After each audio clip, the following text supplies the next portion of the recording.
Today on the podcast, who do I have my eye on as we get ready for the 2026 racing season? Find out who and why.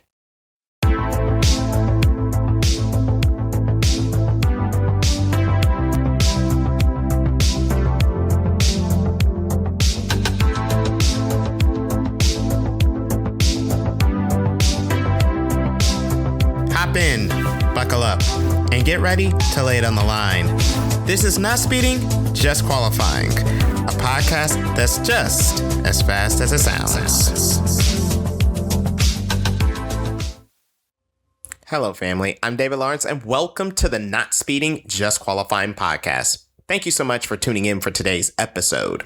Before we get started, I got a question for you. Are you subscribed to us? If not, why not? And what are you waiting for? Make sure your setup is all dialed in and ready to go for pole position. Hit the subscribe button on our YouTube channel or subscribe to us in the podcast section of the YouTube Music app after searching Not Speeding, Just Qualifying. I promise, there's not a lot of us. You'll find it's pretty easy. We'll get you there and enjoy what you hear. In my last episode on 2026 headlines to watch, I mentioned Colton Herta as he is leaving Indycar to go to Formula 2 to chase his dream of reaching Formula 1. And thinking about Colton, that got me to thinking, what other drivers are there we need to be keeping our eye on over the course of the 2026 season? So with that in mind, my head got churning again, and today I want to talk about 7 drivers who we definitely need to keep our eye on across multiple disciplines as we prepare our minds to get ready for the 2026 motorsports season in earnest. Before we get started, and before I go through my list of 7 drivers that I feel we all should be looking forward to, let's take a look at some honorable mentions of other drivers that we should be watching but just didn't quite make the cut for my list. Let's start off with some friends of the show, Rajah Caruth and LeVar Scott. LeVar is making his way to the Xfinity Series after back-to-back runner-up points finishes in the ARCA Menard Series, and Rajah Caruth will be going to the Xfinity Series full-time for the first time in his career after 2 winning seasons in the NASCAR Craftsman Truck Series. Will Power is heading over to Andretti Global to drive the number 26 vacated by the aforementioned Colton Herta. Kakunoshin Ota, better known simply as Kaku, he will be back on America for a couple appearances in GTP. He will also be running double duty in the Autovax Super GT Championship and the Super Formula Championship. More on that series coming up as well. The man that beat LeVar Scott to the ARCA Menards Championship in 2025, Brendan Queen, will be heading to the NASCAR Craftsman Truck Series to race for the new Colic Ram factory outfit. Weston Workman, another friend of the show, the reigning champion of the Toyota GR Cup North America Series, and also a multi-time race winner in the Whelen Mazda MX-5 Cup. Interesting to see what his plans for 2026 will be. Miles Rowe, who won twice in a breakout season in Indy NXT in 2025. Will he be able to make the big step in 2026 in his 3rd full season in Indy NXT? Hopeful to make the jump to IndyCar in the next year or 2. And last but not least, Isaac Hadjar, who will be stepping up to become Max Verstappen's teammate at Red Bull in 2026. Many have seen that second seat as a poison chalice. How will young Isaac fare? He got his maiden podium in the Racing Bulls seat in the Netherlands last year. Let's see how the young Frenchman fares taking on the Dutch legend in Max Verstappen at Red Bull next season. Now that we got the honorable mentions out of the way, let's talk about my 7 drivers to keep an eye out for in the year 2026. Since we wrapped up our honorable mentions with Isaac Hadjar, let's stay in the Red Bull camp and kick off our drivers to watch countdown with Arvid Linblad. The British-born driver of Swedish roots will be the lone F1 rookie on the 2026 grid, replacing Hadjar at Racing Bulls alongside New Zealand's Liam Lawson. Linblad is a multi-time race winner in Formula 3 and Formula 2, and he is the 2025 Formula Regional Oceania champion. Red Bull spared no expense promoting the 18-year-old Brit. He gained the super license points well before his 18th birthday and got special permission from the FIA to grant the super license. His 3 FP1 outings, his impressive performances, and his stellar feeder formula record gave the Red Bull Brain Trust the confidence that the young Brit was ready for the step up to Formula 1. Let's see how Linblad fares as he goes up against Lawson, another Red Bull protege, as he takes on the world of Formula 1 this season. The second driver on our drivers to watch list here in America, let's talk about Connor Zilisch. The 19-year-old will be making the full-time move up to Cup with Trackhouse in their number 88 Chevrolet. Connor will start his season hoping to go for overall glory, appearing in the Wheeling Action Express Cadillac GTP in the Rolex 24. Afterwards, he'll fully focus on his Trackhouse gig in Cup. Trackhouse has already proven to have a winning record over the course of their 5 years so far. Not to mention, Zilich's 2025 O'Reilly Auto Parts campaign has only raised expectations for him and Trackhouse. The competition will be the toughest the youngster has ever expected. The good news for Connor, Trackhouse is giving him an accomplished mind atop the pit box. Trackhouse has tapped Randall Burnett to crew chief the number 88 this season, and if that name sounds familiar, he's done some wonders, getting multiple wins for Tyler Reddick and Kyle Busch at Richard Childress Racing in their number 8 car in the last few seasons. He'll be making his way over to Trackhouse, and with a fast young rookie in Zilisch with the experience of Burnett, this team could find success in year 1. Don't count them out. From NASCAR to Indycar, the third driver to watch on my Super 7 list, Little David Malukas. Malukas is getting his big break in the NTT IndyCar Series as he replaces Will Power in Team Penske's famed number 12 Chevrolet. He has shown glimpses of promise and speed in his performances with Dale Coyne, Meyer Shank, and AJ Foyt in his 4 years in the series so far. By far, Malukas is strongest on the ovals.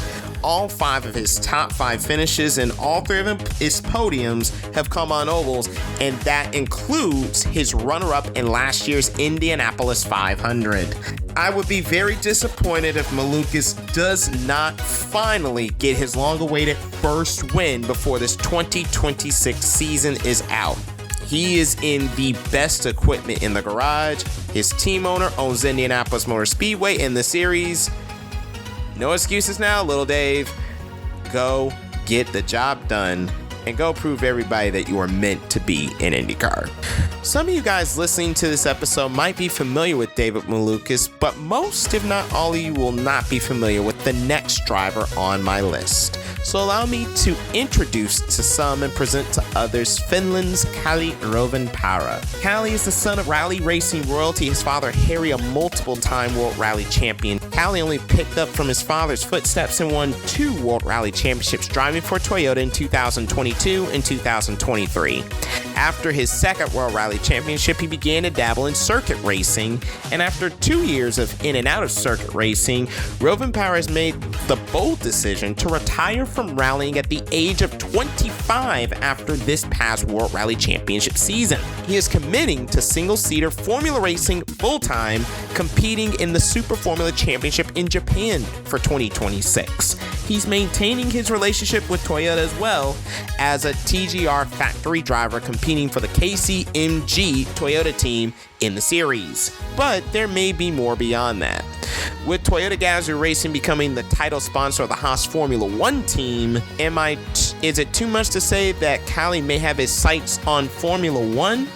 His performances in Super Formula in 26 and possibly 2027 may be key for a potential F1 future. And in a sport where Finns have been glittered throughout racing history and having world champions such as KK Rosberg, Mika Hakkinen, and Kimi Räikkönen coming from Finland, Who knows? Maybe Rovenpara will be the next Finnish Formula One driver. From the world of rally, we go to Australia in the Supercars series. Let's talk about young 23-year-old Broc Feeny, my fifth driver to watch in 2026. The word for Broc Feeny this season will be redemption. He beat the field black and blue in Supercars in 2025. Out of 34 races, Feeny won 14 of them. If you're doing your math, that's about a 37% win percentage throughout the season. Yes, the races are short. Don't put your mind on that. 14 race wins is absolutely incredible. And he should have been a championship season, but the playoff format did not favor him. A controversial spin from Dale Wood, teammate to the eventual champion Chaz Mostert, combined with engine issues he suffered later on in the season finale, derailed young Feeny's championship hopes and seeing him denied his oh-so-deserving title. But he's got a lot of muscle behind him. His team, Red Bull Racing, is switching back to Ford after over 15 years to become their factory team as Ford re-ups his motorsports commitments across the globe. Could Feeny be up for a more dominant season in a factory Ford Mustang in 2026?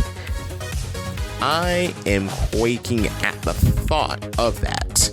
He already scored 14 wins as GM's factory car, and with Ford putting more money behind Supercars, and they're getting what many are considering the most dominant man in the series for 2026, this could get lethal and ugly very quick. Definitely make sure you're watching Broc Feeny and watch the Australian Supercar spaces for what he is able to do in 2026. If you haven't caught on, there's a theme of young drivers on my list. Zilisch at 19, Linblad at 18, Malukas is 24, Feeny's only 23, and Rovenpara's 25. Well, let me go a little bit beyond that age. Let's bring up the oldest driver on this list, and spoiler alert, he's still younger than me. Wow, that's weird to think. But let's talk about the sixth driver to watch this season, and that's 31-year-old Mathieu Jaminet. The defending IMSA GTP co-champion is making the bold move of a lifetime. After 10 years with Porsche, where he started as a junior and moved up to full-fledged factory driver, he is moving on and joining the new Hyundai Genesis World Endurance Championship program for the 2026 season. It's no surprise, Jaminet will bring plenty of expertise to this program.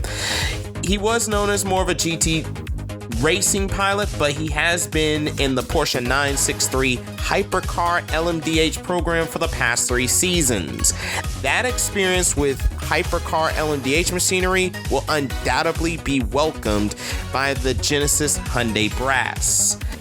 The biggest question over Jaminet going into 2026 is how much impact will he have on this Genesis program? How will he help R&D, research and development? And how will he make sure that he brings his expertise and his level of commitment to ensure that Genesis becomes a winning program? It's a lot to step from a proven manufacturer in Porsche to a brand new, untested, and unproven program with Hyundai Genesis. He's not the only one in the stable. Pipo Derani left Cadillac, and Andre Lauder also left Porsche. So hopefully, Jaminet's making the right decision. We all got to make it at some point in time. Get out of our unfamiliarity and go to something brand new to continue to make a name for ourselves and continue to build our legacies. Speaking of legacies, that brings us to the 7th and final driver to watch on my list for 2026, and that is Mick Schumacher. Mick is leaving Alpine after the last 2 seasons in the FI World Endurance Championship, and he is pursuing an opportunity with Ray Hollerman Lanigan Racing in the NTT Indycar Series, replacing Canadian Devlin DeFrancesco. He's also switching numbers from 30 to 47, his same number he had in Formula One.